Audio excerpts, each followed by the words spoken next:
आप जैसे जो कुछ दलाल हैं, जो देशद्रोही हैं, पाकिस्तानी हैं, आखिर हिंदू राष्ट्र में मुसलमानों के लिए, पिछड़ों के लिए, दलितों के लिए कौन सी नहीं होनी चाहिए जगह? जितना फायदा शायद पाकिस्तान से, जिन्ना से, समझिए पाकिस्तानियों को नहीं हुआ होगा, उतना फायदा मुसलमान, जिन्ना, पाकिस्तान से भाजपा आरएसएस के लोगों को हुआ। तो सारा पत्रकार, सारा टीवी, सारा अखबार झूठ बोल रहा है, आप ही एगो सही हैं। 2 कौड़ी का लुच्चा लफंगा पत्रकार अमन चोपड़ा 1857 का सिपाही विद्रोह का नायक बता रहा था। क्या कहता था गोबर पात्रा राष्ट्रीय जोकर कि सोनिया के आगे वही लोग सर झुकाते हैं जो हिजरा होता है। अब बताइए, प्रधानमंत्री जी ने झुकाया।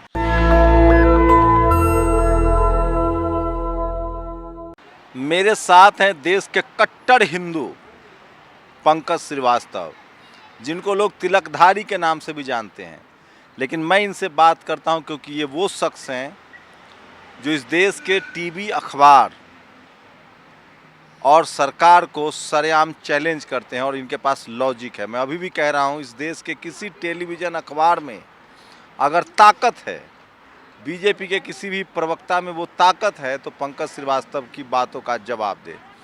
पंकज, अब तो आरएसएस ने साबित कर दिया है कि हिंदू राष्ट्र ही बनेगा और बाकी धर्म वाले को भेज दिया जाएगा बाहर। देखिए, सबसे बड़ी बात क्या है, आप हिंदू राष्ट्र, हिंदू राष्ट्र, हिंदू राष्ट्र बोले जा रहे हैं।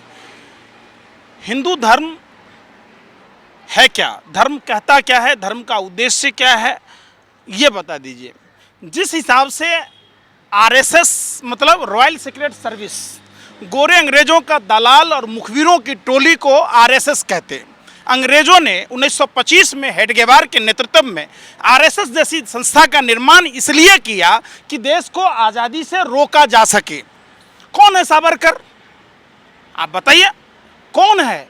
कौन है श्यामा प्रसाद मुखर्जी? वही देशद्रोही है श्यामा प्रसाद मुखर्जी, जिसने 1942 में भारत छोड़ो आंदोलन को चलने के लिए चिट्ठी लिखा था और गोरे अंग्रेजों ने खुश होकर इनको गार्ड की नौकरी दी थी।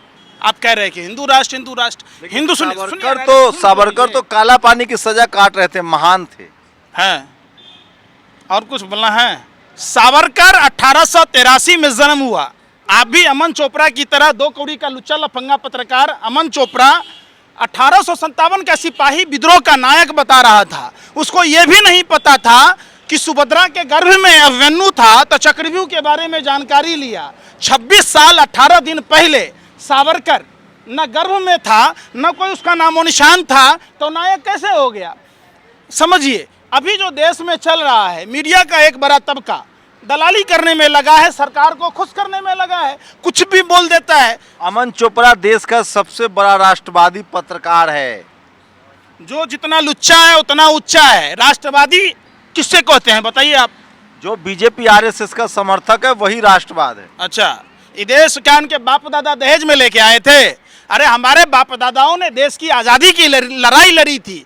आरएसएस वाले उस समय गोरे अंग्रेजों के चौका बर्तन करने वाले। एक बात बताइए, 12 रुपया महीना उस समय टीचर को मिलता था और सावरकर को 60 रुपया महीना मिलता था, तो सावरकर का गोरे अंग्रेज का जीजा और फूफा लगता था जो 60 रुपया महीना देता था।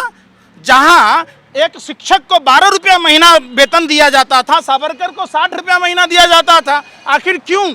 ये पूछता है भारत, और तमाम ये भाजपा आरएसएस के लोगों पर थूकता है भारत। लेकिन देश ने बीजेपी और मोदी जी को चुना है, बहुमत से चुना है, राज कर रहे हैं, अयोध्या का मंदिर बन गया। आप लोग जैसे कुछ कांग्रेसी हैं जिनके पेट में दर्द हो रहा है। दर्द तो आप लोगों को हो रहा। आपने रामायण देखी? हाँ। जो लोग प्रभु श्री राम की बात कहते, आप एक भी प्रधानमंत्री का कृत्य रामायण आधारित राम के आचरण के अनुरूप बता दीजिए। भगवान राम ने तो कभी मशरूम की सब्जी नहीं खाई भगवान राम ने। भगवान राम का राज्याभिषेक होना था और पिता मौन थे। सौतेली माँ कैकेयी ने कहा और उन्होंने सारी राजसी ठाट बाट छोड़कर, चाहते तो रामचंद्र जी भी अपने लिए 85,000 करोड़ के विमान मंगा लेते, चाहते तो मशरूम की सब्जी खाते, चाहते तो पूरा जो राजसी ठाट बाट ड्रेस था सब कुछ पहनते। जैसे प्रधानमंत्री 10 लाख का सूट 5 लाख का बूट पहनते, रामचंद्र जी भी पहनते, फिर भगवा क्यों पहने? समझिए, आप राम से तुलना और नरेंद्र मोदी की करने लगे हैं, ये कहीं उनके पैर के जूते के धूल के बरोबर है। रामचंद्र जी जब वनवास गए तो खराव तक लेके नहीं गए। अरे भगवान राम का तो घर दे दिए मोदी जी, उनके राज में भगवान राम को घर मिल गया। अब वही बात है ना, भाजपा आरएसएस का नेता सब अपजेट है। कोई अपने बाप को ला सकता है क्या? ये कहते राम को लाए हैं, राम को घर दे दिए हैं। घर तो दे दिए थे बंगाल में, जो भव से सागर पार कराने वाले राम, उनका जो नदी पार कराने वाला केवट समुदाय की विधवा बहू लक्ष्मी देवी को आज तक मकान मिला? क्या आप लोग पत्रकारिता करते हैं? मिला? प्रधानमंत्री ने सीधा सीधी फ्रॉड किया, चीटिंग की। प्रधानमंत्री फ्रॉड प्रधानमंत्री, जिसने बंगाल चुनाव में 24 लाख बेघर लोगों को घर देने की बात की थी। अब बात नहीं करेंगे, राम जी को घर दे दिया।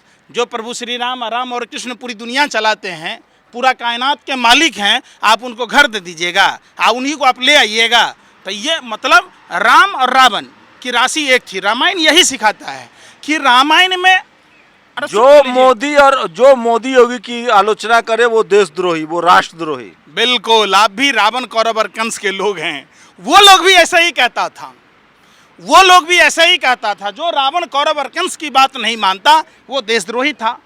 आज यही बात है, आज यही चीजें हैं देश में कि ये लोग जिस तरीके से कालनेमी ने राम का नाम लेकर, जिस तरीके से रावण ने भगवा वस्त्र पहनकर मां सीता का अपहरण किया, भाजपा आरएसएस के ये भगवाधारी गुंडों ने देश का बेड़ा गर्क कर दिया। पूरी दुनिया में डंका बज रहा है, चीन थर-थर कांप रहा है, पाकिस्तान थर-थर कांप रहा है, अमेरिका रूस थर-थर कांप रहा है। यूक्रेन का राष्ट्रपति रोज मोदी जी को कहता है कि युद्ध रोकवा दीजिए।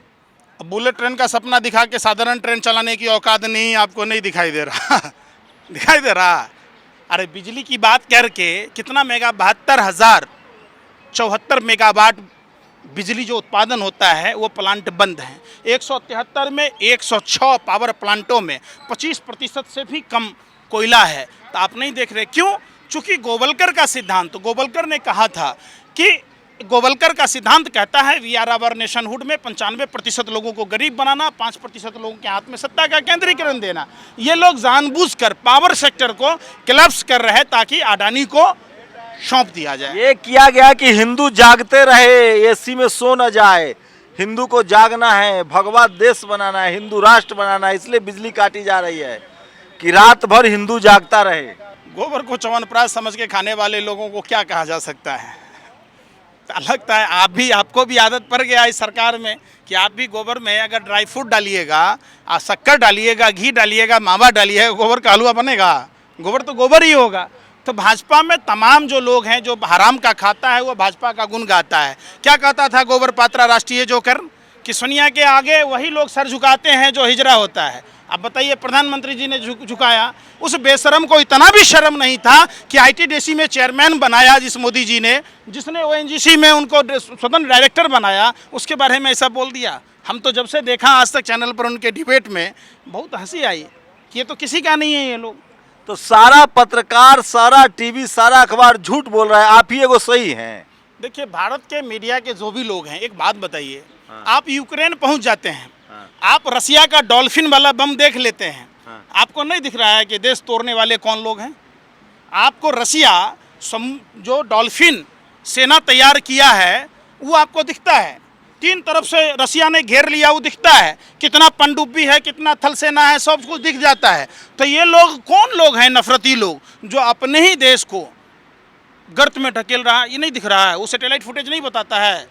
ये लगातार 2024 तक ये कोशिश की जाती रहेगी इन लोगों के द्वारा, चूंकि इन लोगों ने कोई काम नहीं किया है। आप लोग जो महंगाई का रोना रोते हैं, शेर पाला है, देश कह रहा है कि 1000 रुपये पेट्रोल खरीदेंगे, हवाई जहाज, चप्पल टूट जाए, लेकिन मोदी जी को मोदी जी हिंदू। आप पालते रहिए, शेर पालने का फर्ज आप निभाते रहिए, और आपके आने वाले पीढ़ी पर भी लाखों का कर्जा। शेर जंगल में अच्छा लगता है, शेर रिहाइश में अच्छा नहीं लगता है। शेर कौन होता है? जानवर। जानवर का काम कहाँ है? जंगलों में है। शेर जैसे आदमखोर हो गया शेर। यहाँ इंसान की ज़रूरत है जो एक दूसरे से प्यार करे, मोहब्बत करे, अमन भाईचारा से बात करे। हिंसक शेर तो वाकई शेर आपने कहा वो हिंसक है। एक बार भी जो आदमी विराट कोहली के कुत्ता पर ट्वीट कर सकता है, जो आदमी रामू काका अपने नए मालिक के जन्म लेने पर जा सकते हैं, सोने का पालना दे सकते हैं, उस रामू काका को इतनी फुर्सत नहीं है कि पूरा देश जल रहा है, पूरे देश में नफरती लोग घूम रहे हैं और सैटेलाइट फुटेज के आधार पर उस पर कार्रवाई हो। आप बताइए सैटेलाइट फुटेज ये बता देता है कि मिनट की सुई, सेकंड की सुई कहाँ पर है। सैटेलाइट फुटेज ये बता देता है कि कौन सा खेत में पराली जल रहा है। तो क्या सैटेलाइट फुटेज ये नहीं बताता है कि अयोध्या में कौन आदमी गया था टोपी पहन के मांस फेंकने? आप बताइए, कौन गया था पार्लियामेंट थाने के बाहर देश विरोधी नारा लगाने? कौन गया था जहांगीरपुरी में मस्जिदों पर? ये कहीं से देखा है आपने रामायण में कि रामचंद्र जी ने कहा कि जय श्री राम बोलो नहीं तो मुल्ले काटे जाएंगे? ये नारा भगवान राम ने बोला। देखिए, हिंदू धर्म के 5 तत्व हैं: त्याग, तपस्या, बलिदान, क्षमा, परोपकार। हिंदू धर्म के 4 स्तंभ हैं: अर्थ, धर्म, काम और मोक्ष। हिंदू धर्म नफरत की बात नहीं सिखाता। हिंदू धर्म कहीं से भी, देखिए हिंदू धर्म में 84 लाख योनियों के भरण पोषण की बात होती है। हम पेड़ की पूजा करते हैं, क्यों करते हैं भाई? पीपल का पेड़ ऑक्सीजन देता है, इसलिए हम पीपल में जल चढ़ाते हैं। जल के जीवों को कैसे भोजन मिलेगा, इसलिए हम मछलियों को धर्म से जोड़ा हुआ है कि मछलियों को दाना डालना है। तो वायुमंडल के जीवों के खिलाने चले गए आप मोदी जी तो हर घर में, सोचिए, भगवान काशी कॉरिडोर बनवा दिए, मंदिर बनवा दिए, हिंदू राष्ट्र बनेगा। आप जैसे जो कुछ दलाल हैं, जो देशद्रोही हैं, पाकिस्तानी हैं, आखिर हिंदू राष्ट्र में मुसलमानों के लिए, पिछड़ों के लिए, दलितों के लिए कौन सी नहीं होनी चाहिए जगह?